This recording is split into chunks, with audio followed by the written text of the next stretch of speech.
Welcome to the Cyber Risk Management Podcast. Our mission is to help executives become better cyber risk managers. We are your hosts. I'm Kip Boyle, CEO of Cyber Risk Opportunities.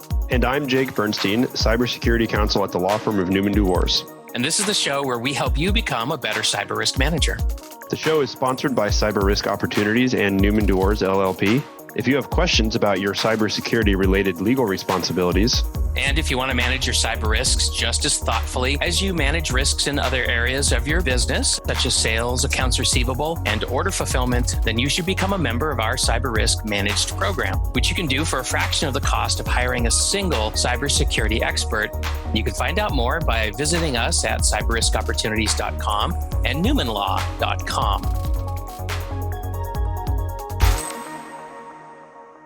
So, Kip, what are we talking about today? Jake, today, what I'm going to do is I want to share and discuss with you my top book recommendations for cyber risk managers. And so what I've done is I've put together a list of 6 books, and I put them together thinking about our audience, right? So our audience is non-technical people, but even if you are, as a listener, as a member of our audience, even if you're a very technical person, I think you're going to get a lot from reading any of these books. And what's interesting about these books is that they're all nonfiction, but some of them read like a novel, some of them read like a spy thriller. So it's super easy to read all of these books. Anybody, I think, with a 9th grade reading level or above can handle these books. They're all in print. You can get, like a soft cover, a Kindle version, and there's audio versions of all these books except for one, and I'll tell you which one that is. Got it. So are you going to list off the books in any particular order, or just kind of how are we going to do this? Yeah, so I figured, being the attorney that you are, you would want to know about, which one's most important. So, Yeah, I do want to know which one should I read if I haven't read any of these? Right. Okay, so of the 6, the first one I'm going to tell you about is the one that I would say if you don't read any of the other ones on here, this is the one you should read, and we'll talk about that one first. And then the others, I'll tell you why they're on the list, and then you can decide if the reason I have them on the list is interesting to you, and then you can decide which order you want to read them. But what I'll say is that this list of 6 books is really in 2 buckets. There's like a cybercrime bucket, and then there's sort of a geopolitical espionage spy bucket. Okay, so that's kind of how this is all laid out. All right. So what is the first book then on this list, and why is it number 1? All right. So the first book, the title of it is called The Perfect Weapon, and it's by a guy named David Sanger, who's a New York Times Pulitzer Prize-winning journalist. This book just was published in June of 2018, so it's very, very new. And the reason why it's the one book more than the others is because I think David Sanger has done a wonderful job of explaining how cyber weapons have become a very prominent feature in the political landscape of the world today. And he does a good job of explaining why. There and ask, I think, the question that is on every single listener's mind right now, which is, Kip, what is a cyber weapon? Yeah, cyber weapon, right. So, my goodness. So I think a great example of a cyber weapon, actually there's 2, and they both kind of burst onto the scene in 2017.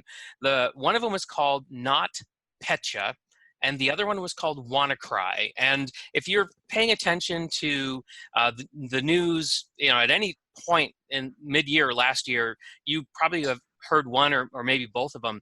A cyber weapon is a piece of malicious code that exploits networked computers, and sometimes not networked computers, because one of the books I'm going to recommend actually pulls that feat off. And the goal of cyber weapons, generally speaking, is to disrupt and destroy either the data on the computer systems that they access, or to take the computers completely out of commission, so that you can't even turn them on anymore, even if you wipe the hard drives clean and put a new operating system on there. And so WannaCry and NotPetya are two very current examples, and they rely on something called a zero-day exploit. And what that means is a flaw. In this case, WannaCry and NotPetya both exploited a previously unknown flaw in the Windows operating system, for which there was no software update that you could apply. And or if there was one, it was so new that people didn't really understand the implication of not applying it. And so these cyber weapons just ran amok. Both of them did. WannaCry caused tremendous damage, mostly in the UK, and it just ran through the healthcare system of the UK and crashed computers, which resulted in a lot of delayed healthcare appointments. And I don't know, but I wouldn't be surprised if some patients actually died or became Probably, yeah. more seriously ill because they were denied timely treatment. NotPetya first was exploded in the Ukraine, and then ran amok across Europe and the rest of the world, and caused over $1 trillion in damage to various companies, and this has all been documented. So cyber weapons are just like bombs, except they don't generally destroy physical objects. They don't kill people outright, but they cause tremendous harm in terms of denying people's abilities to use computers. And since we're all dependent on computers these days, you're talking about a lot of damage. It's interesting the way we describe these. I was having a conversation with my new colleague who comes to the law firm from the military about cyber weapons. And within the military, there's a specific definition of weapon. And it turns out that in order to get the weapon definition, you need to be able to describe with particularity and predictability the effects of a weapon. So the Air Force is really good at this. They make a bomb or a missile, and they can tell you to within feet how far shrapnel is going to fly, how much energy is released, how much damage it's going to cause. It's fairly obvious with rifles and machine guns. The problem with cyber weapons is that you don't necessarily. It's more like a virus. We use the term virus oftentimes. Yep. But you can't necessarily predict where it's going to go, how much damage it's going to do. You don't necessarily have control over it. And I think that is that makes cyber weapons, I would think, extraordinarily frightening, because the U.S. could develop one and fire it off in retaliation for an attack, if we did such things, and accidentally hit allies. Like you don't know. Right, and so that kind of when you destroy or hurt more than you intended, that's called collateral damage. Collateral damage, yeah. Right, and so these days we have so-called smart weapons, right? These are kinetic weapons, right? In other words, they exist in the real world, and when you use them, real things in the world blow up and become destroyed. And so that's been a big innovation lately, is these smart weapons, these so-called surgical strikes. Now, smart weapons have done a lot to decrease the amount of unnecessary death and destruction. Of course, if you still choose the wrong target, it's still going to cause more death and destruction than you meant to cause. But you're right, cyber weapons, we really don't have that kind of control. So they're smart, but they're also dumb, because they're not surgical in any way. At least not yet. And there's so many problems with cyber weapons, but that's one of the reasons why I like David Sanger's book, is because he talks about these issues, right? Why, even though it's the so-called perfect weapon, but it has it has a lot of downsides. There's a lot of difficulties, and I would say that it's a huge paradigm shift. It's just like going from a world without nuclear weapons to a world with nuclear weapons, and it's like, Yep. there's all these questions like, when is it okay to drop a nuclear bomb or launch a nuclear missile? Like, what are the rules? How do we know when we're supposed to use these things? Is it okay to put a nuclear warhead in a suitcase-sized bag and carry it around and set it off? Can I put a nuclear warhead in a shell and fire it out of a cannon? Like, is that okay? Can I position nuclear bombs orbiting the Earth and just drop them whenever I think they need to be dropped? I mean, all this stuff was not figured out right away, and it took from 1945 until somebody would probably argue that we still don't really have it all sorted out, but it took decades to figure out how to control nuclear weapons and what are the rules around them. And I think David Sanger is describing that same paradigm shift when it comes to cyber weapons, because we don't know the answers to any of those things. Yeah.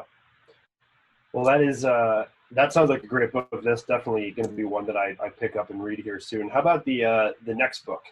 Okay, so the next book is not what I would call geopolitical in nature, although there are some geopolitical implications, but the next book is called Spam Nation, and it was written by a journalist named Brian Krebs, and some of you may know that he writes regularly for his own website, and it's called KrebsOnSecurity.com.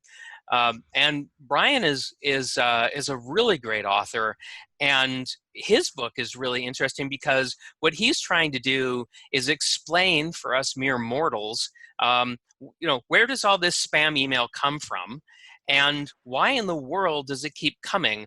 And so he really does a nice job of going underground. So he actually taught himself Russian so that he could visit underground websites where spam authors talk to each other, and he's dissected the whole spam economy. Who's sending it? Who's buying it? What kind of stuff can you get from spam? And some of it's really compelling. I mean, some of it's actually kind of dumb. You're like, oh my God, I can't believe people are buying pharmaceuticals from spammers, right? It's like, how do you know that this stuff is legit? But he interviews people and does, I think, a good job of explaining, what is the motivation of somebody to purchase, drugs that could or couldn't be knockoffs, on the basis of a spam message. And I think the big takeaway for me is like, spam works, and it generates a ton of money, and so it's not going to stop anytime soon. No, and it's interesting. Anyone who cares to look can find that that I have represented and done a lot of cases involving spam, and it's really interesting. There's a lot of, first of all, that word has no legal meaning. In the various, even canned spam, it's actually all referred to as commercial email, sometimes unsolicited commercial email. Yeah, that's the term I know. Yeah, the problem is that spam is also a vector for a lot of security issues. And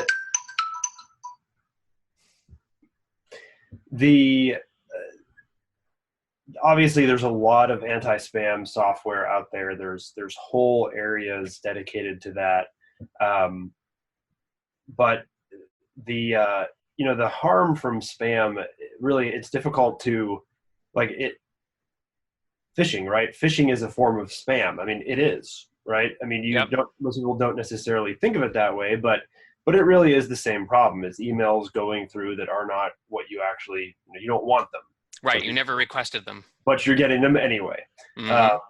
Interestingly enough, most legal spam, at least at some level, has been requested. At least that's the claim. So I'd be curious to know how the Spam Nation book ties into executive cyber risk management. Well, so all these books really tie in the same way, which is if somebody's going to be a good cyber risk manager, right? If they're going to thrive at cyber risk management, in addition to whatever their other job might be, so you might be general counsel for a corporation, or maybe you're the CIO, the vice president of IT. If you're going to be a good cyber risk manager, you've got to understand what's motivating the people who are messing with us. Like we have these adversaries, all right? And the open question here is, why are these people doing this? Why do I have to spend money on a spam control system? Like, what's happening here? And I could trot out Sun Tzu and the Art of War and make all kinds of references to war fighting doctrine and that sort of thing, because I think it's applicable. But let's just simplify it and say you need to know your enemy. If you're going to fight your enemy, you need to know your enemy. And so all these books are meant to give you an opportunity, the reader, an insight into why is this stuff even happening. Interesting. Yep, I think that's a really important thing. Let's move on to the next book. So we do have 6 books. Yeah. Okay. So the next book is kind of is related to Spam Nation in the sense that we're continuing to look at modern criminal activities on the internet. So this next book is called Kingpin, and it's written by another reporter named Kevin Paulson. Kevin's an investigative reporter, and this book really reads like a novel. And what Kevin's doing is he's telling the story of credit card hacking gangs. So he's actually describing, how is it that credit cards are getting stolen? Like, how does that actually work? And he actually describes the mechanics of how you can go about stealing credit cards. And, a lot of the big credit card hacks that end up in the newspapers are, Target, the retailer, Home Depot, the retailer, PF Chang's. I mean, these are national brands. Most people would, in the United States anyway, would recognize them. But interestingly enough, Kevin takes us into what I would call small-time credit card theft. So this is gangs that are breaking into, pizzerias, like corner store, mom and pop places, and he describes in detail how these gangs operate, how they can get in unnoticed and silently siphon off all these credit cards, and in many times completely get away with it. How they use the credit card numbers that they obtain, whether they resell them or whether they actually use them to purchase, whatever supplies they need, anything from fresh clothing to hotel rooms where they can actually set up their attack platforms. It's just a really amazing, close-up, intimate picture of the modern criminal underworld. So that's why that's on the list.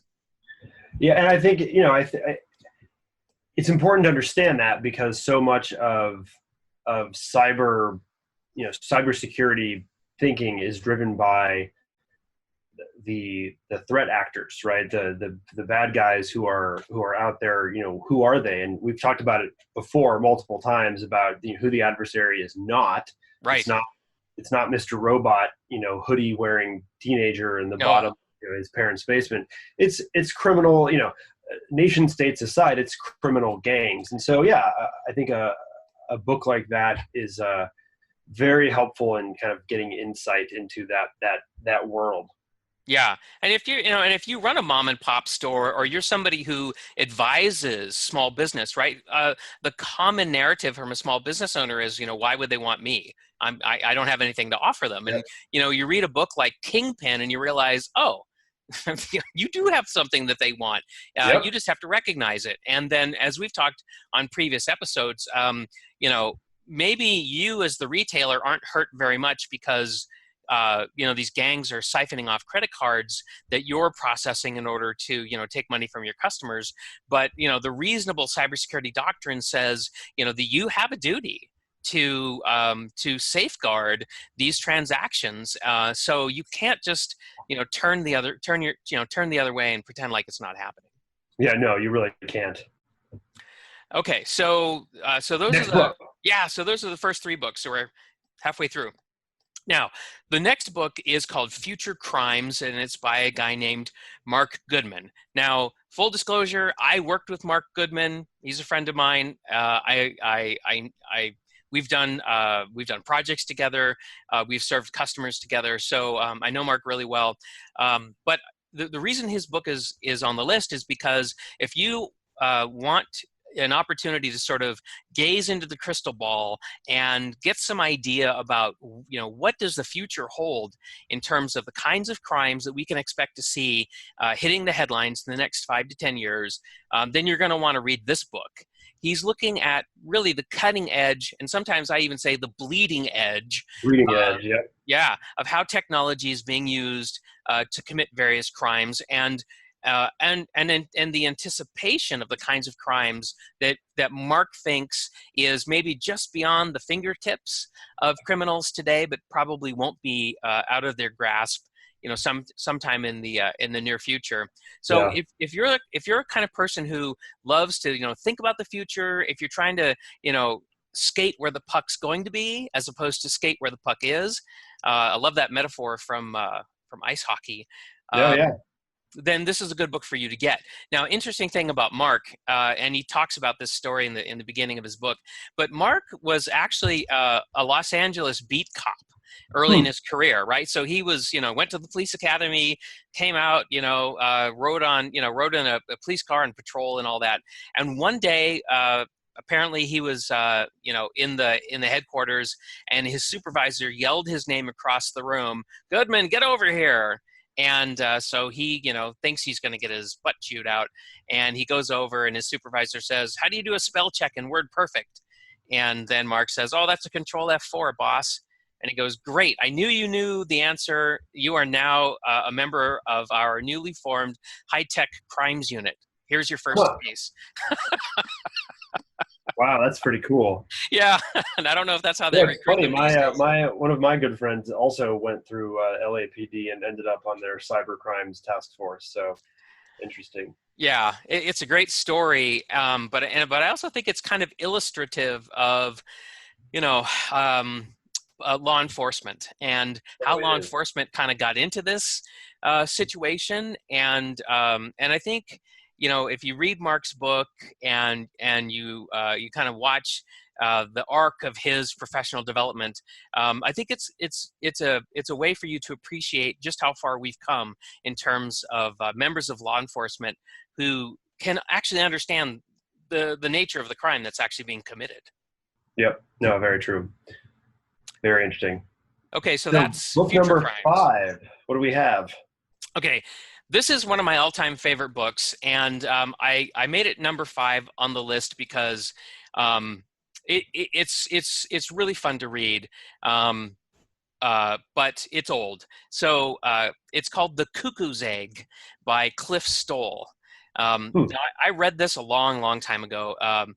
But what's fascinating about this book, and by the way, this is like a spy thriller. This is how it reads. Cliff wrote it, and it's his first person account of an experience that he had. So check it out. So way back in 1989, he was an out of work astronomer. All right, so he's working at a university, and he's working on an astronomy research project, and he runs out of funding, and all of a sudden he has no funding for any more astronomy-based research. So he's like, well, I don't want to go get a real job. So he goes over to the university's computing center and says, "Hey, do you have anything for me to do?" And they put him to work. So one of the things that he did in this job that he dabbled in was they had a shared computer, and everybody who used it had to pay for the time that they spent using it. Right? I mean, I don't even know if this sort of thing exists anymore, where you've got to pay for your computer time. But way back when, this was a common thing. And so he was going through the accounting logs and doing some reconciliations to make sure that the money was being charged back appropriately. And he found a 75-cent error in the accounting that he was reconciling. And I don't know if this is because, this is what astronomers do, or because, this is just who Cliff Stoll is, but he decided he needed to know why what's going on with the 75-cent error? It doesn't make any sense. You know, they had checks and balances in this accounting system, and so it didn't make sense that this error would exist. So he starts scratching into this, and what he inevitably uncovers is a massive cyber spying operation in 1989. Crazy. Yeah. So, and when you read the book, you realize that the narrative that he's telling is really no different from the botnet takedowns that are going on today. And why is it no different? Well, because you know, he had to first of all, he had to figure out, where is this spy coming from? So there's a whole ton of work that he puts into just trying to figure out who is on my system, how did they get here, and where did they come from. So he had the whole attribution problem that he had to unravel, right? Who is this? Where are they coming from? And this is when he realizes that he's being attacked by somebody who's hopping through multiple computers before he shows up on his computer. And then it turns out that Cliff's computer is just sort of a throughway that the hacker is then using it as a launch point to go after even more computers. And so, wow.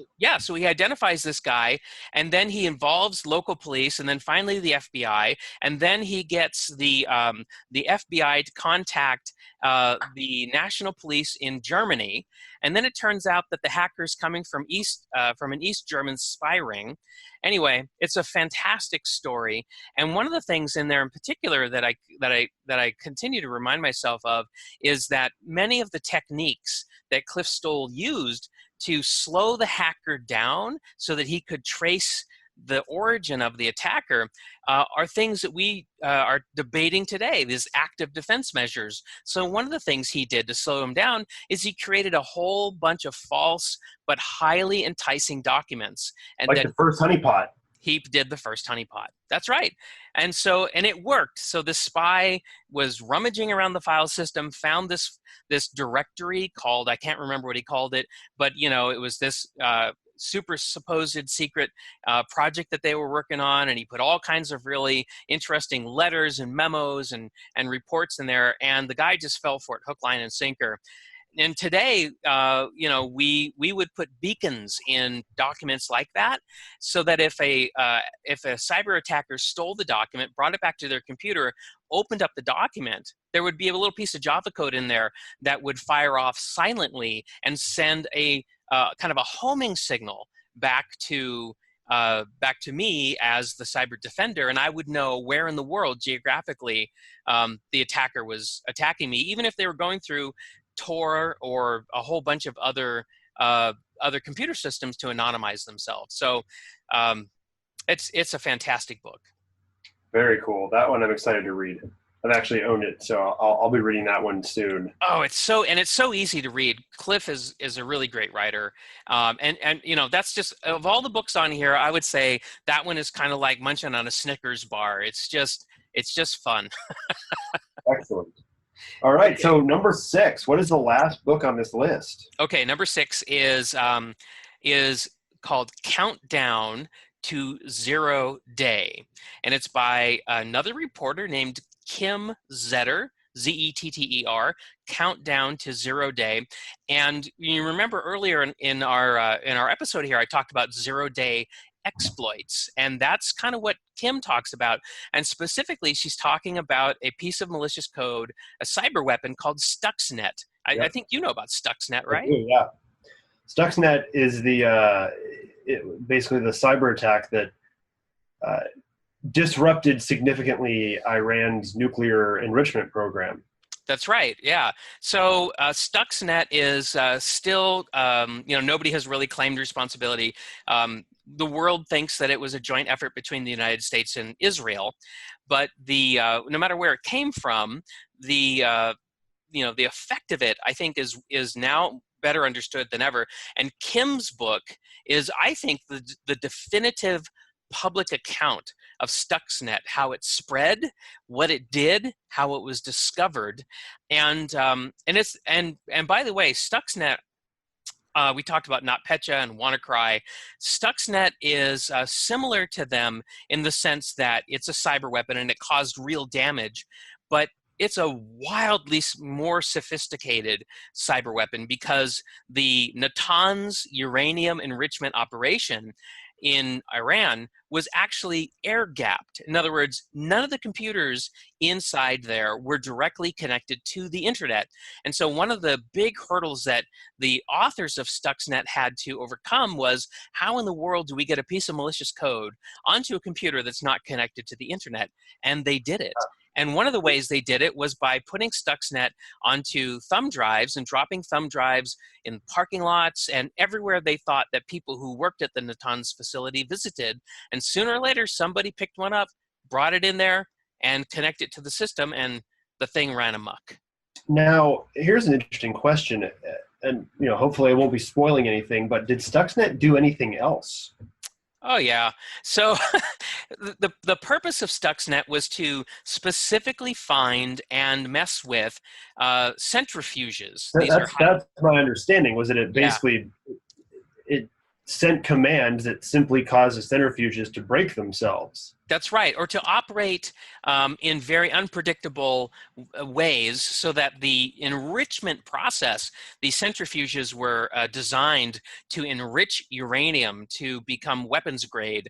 Well, so Stuxnet would greatly affect or impair the ability of the centrifuges to do their job, and so so they wouldn't work properly. But at the same time, Stuxnet also fed bogus information to the control panels of the centrifuge operators. In other words, I'm operating a centrifuge and my control panel shows green lights. Everything's operating the way it should, but that's false. And in fact, Stuxnet is telling the centrifuge, okay, speed up now. Okay, now quickly slow down. Okay, now speed up again. Okay, now speed at 150 times your rated, revolution, rate. Okay, now vary your speed by 50% every 2 minutes. And so what happens was sometimes these centrifuges would spin out of control and would actually break, and sometimes they would just produce uranium that was not sufficiently enriched, and they could not figure out what was going on because their control panels were lying to them all the time. Mm-hmm. Interesting. And this is what we call industrial security. Did it do any damage outside of Natanz? Well, I'm not positive that it did, but I know that we've found samples of Stuxnet outside of Natanz in different places, different computer systems around the world. But Stuxnet was programmed to specifically seek out and mess with a very specific model of programmable logic controller. And so if it ended up on a computer system that didn't have that PLC, it wouldn't do anything. So there's no reason why. The reason I was kind of prying for that specific piece of information was just to point out that cyber weapons can be very highly targeted. Mm-hmm. It is possible to do that. Like the difference between NotPetya and Stuxnet is that Stuxnet was written to affect, as you said, a single type of programmable logic board or circuit. That is that's real smart. I mean, in the scheme of things, right? So that's an attempt to create a surgical strike. It is. It's interesting to kind of point that out and notice that, hey, look, some cyber weapons that have been, that's clearly a cyber weapon. Like that's just not a random virus, right? Right. And it was very surgical. So it was very surgical. And so you think about Stuxnet, and then you think back on NotPetya, and you look at NotPetya and you ask yourself, well, wait a minute. NotPetya was probably created by a nation state, which implies lots of expertise, lots of time, lots of money. And so you wonder, like, well, so why wasn't it more surgical? And actually, some people think that NotPetya was deliberately not surgical. That would be my guess. Right. Yeah. In other words, the message of NotPetya could be, we are going to attack the Ukraine, but know that if you do business in Ukraine, you're not safe. Yep. So if you're an international company and you have an office in Ukraine, well, you might get hurt far beyond your operation in that one country, and that's exactly what happened. Yep. So these 6 books, our goal here is always to educate our listeners about cyber risk management. Right. And these 6 books provide, I think, very good real life examples and stories of exactly what it is that the industry in general is up against. Right. And I think that perspective is very helpful. So I think these are all, I definitely will recommend these books to clients who have questions, and I think they'll be good. It's always good to have a reading list. Well, so I'm glad I can provide that. There's many other books, of course, that potentially could have come on this list, but I think these are probably the highest return for the effort spent. And so I'm glad I had a chance to share it today. And that actually wraps up the episode. So we're going to call it a wrap. Today we shared and discussed my top book recommendations to help people thrive as cyber risk managers. We'll see you next time. See you next time. Thanks, everybody, for joining us today on the Cyber Risk Management Podcast. Remember that cyber risk management is a team sport and needs to incorporate management, your legal department, HR, and IT for full effectiveness. And management's goal should be to create an environment where practicing good cyber hygiene is supported and encouraged by every employee. So if you want to manage your cyber risks and ensure that your company enjoys the benefits of good cyber hygiene, then please contact us and consider becoming a member of our Cyber Risk Managed program. You can find out more by visiting us at cyberriskopportunities.com and newmanlaw.com. Thanks for tuning in. See you next time.